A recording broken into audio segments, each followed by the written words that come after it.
Today we're going to be talking about 13 ways you can make your Minecraft builds a little spookier for Halloween. After all, 13 is a very lucky number. And I've had my share of spooky builds I've built in the past and would love to share some fun ideas with you. Let's go.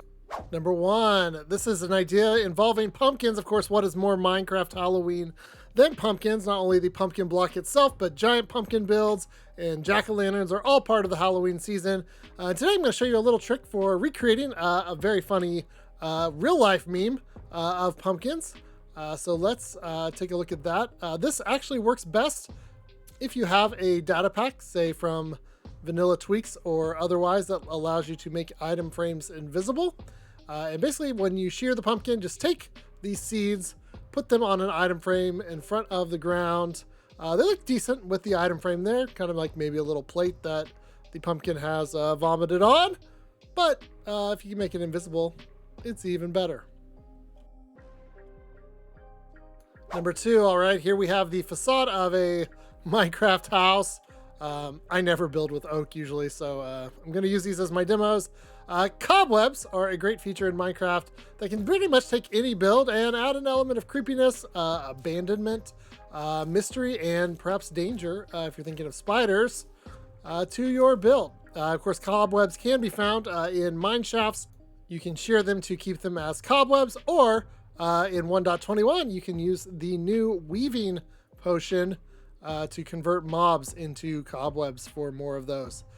So of course, one of the cool features of Minecraft is armor stands.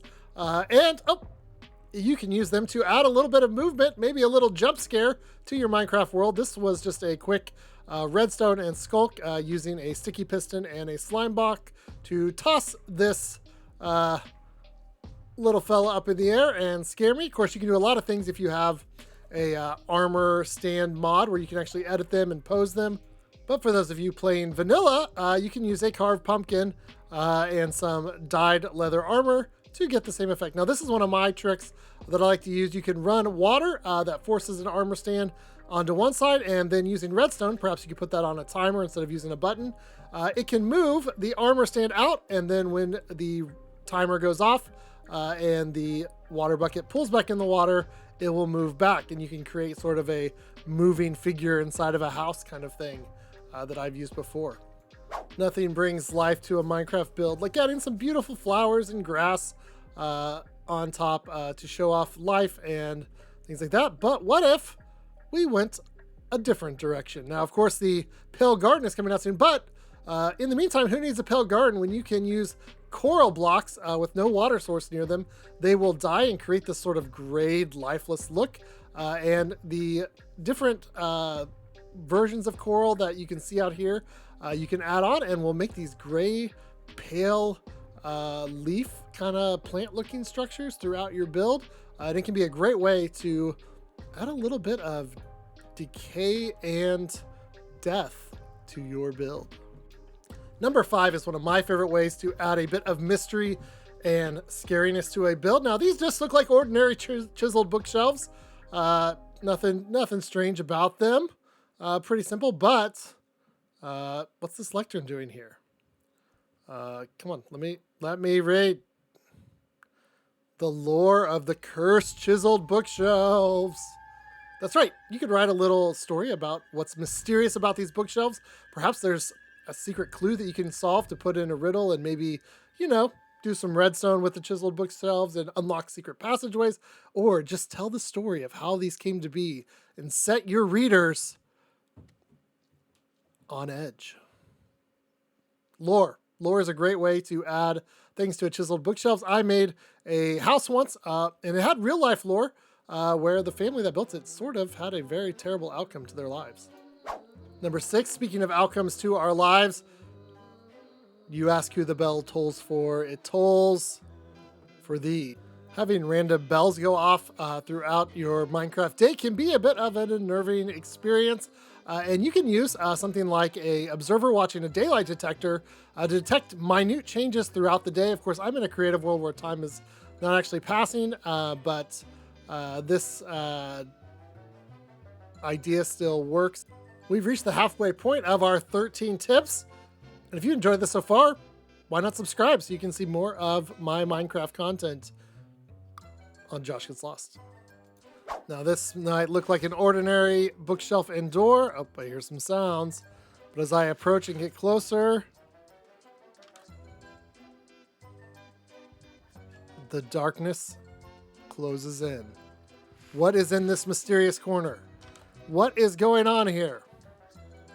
Of course, what is going on here is that I have brought a warden within 20 blocks of this door in particular. Mr. Cuddles, hey buddy, how you doing? Love me some warden stuff. One time I took one trick-or-treating in a woodland mansion. You should watch that video. But he will provide a darkness effect to players within 20 blocks. Of course, do be careful here. You don't want to put, players on your server in danger. But if you can do it correctly, you can create the darkness effect without actually getting in the way. Number 8 is you can use redstone to add timers to make random noises in your world. Maybe something like a door creaking. And of course, if you rig this right, the creaking will happen so fast that players will not be sure whether they made the sound or something or someone else did. Now, the way to set up something like this is there's a few different ways. You could use the daylight detector and observer to have pretty random chances for noises to happen.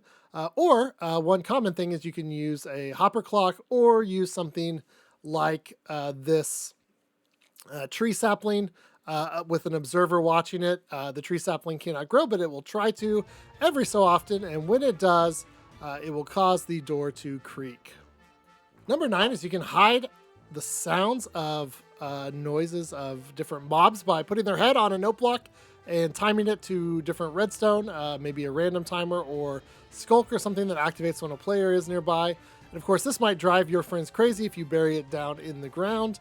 Now in vanilla, you can use things like skeleton heads that you can find in ancient cities or wither skull heads, or you can use charge creepers to blow up things like zombies and other creepers and piglins, I believe, as well. And they will all make the noises on top of the head. And of course, the dragon head that you can find on the in-city ships also will make the noises when you activate it. But if you have a data pack like the more head drops mod, you can basically use these for anything and even for player heads. And there's a lot of fun things you can do with that. Although even in creative, getting the creeper to blow up was not as easy as you would think it was. I believe we have come to number 10, and we have, of course, here our very ordinary villager house that you can find pretty much in any village in the plains in Minecraft. And we're going to do a little bit of editing on it. We're going to slowly change this from a normal villager house to something that's a little more mysterious and dark. And that's a big thing you can do, is just take something that's normal or even something that's cute and turn the colors or a feature of it into something that's a little creepy. And so you can take this villager house, which was made of oak and cobblestone, turn it into, say, a crimson wood and deep slate tile house, and it is a lot creepier than it was before. Number 11, we have our villager house yet again. But this time we're going to turn it to night so you can see this a little better. But one of the things you can do to make your build spookier is to simply use less lighting. You can use things like soul lanterns, soul torches, which will burn a little less bright than your standard Minecraft torches and lanterns.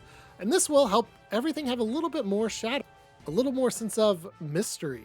And of course, one of my MVP items for making any build a little less lit while still being safe and mob proof is the almighty glow lichen, because it tends to blend in well with rocks and gray colors and not add a whole lot of light while keeping things nice and safe. You can see there with the different numbers on the ground. Another item that you can use, which probably we don't use often enough because it's kind of difficult to craft, especially early game in Minecraft, is candles.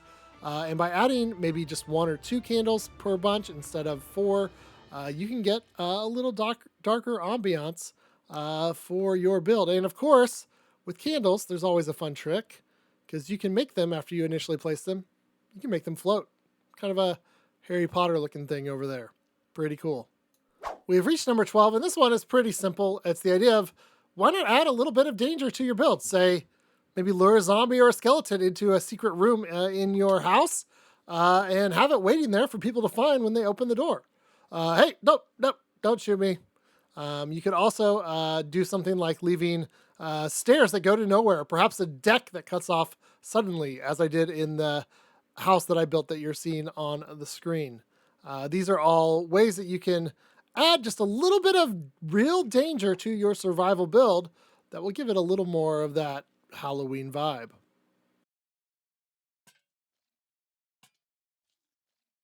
For number 13, we have the jukebox here.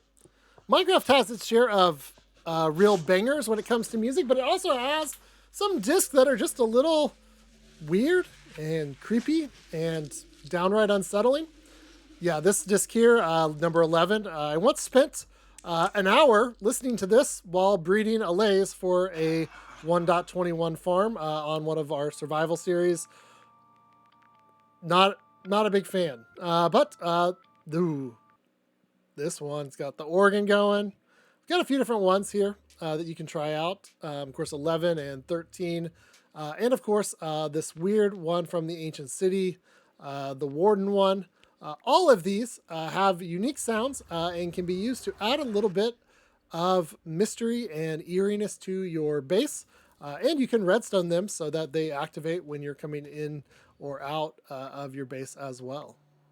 So there you go. We have 13 ways you can add a little more spookiness to your Minecraft build this Halloween season. Now we're going to give you one extra bonus one, a little tip.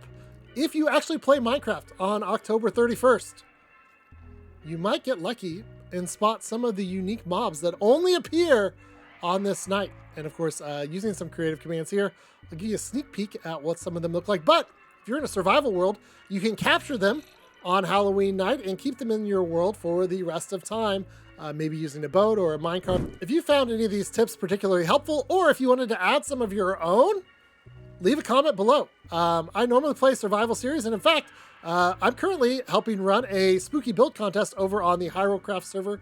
There's information down below in the link, and you can join us on this free-to-play server and be able to create a family-friendly Halloween build that will perhaps win you a contest, get you some prizes. So, there we go.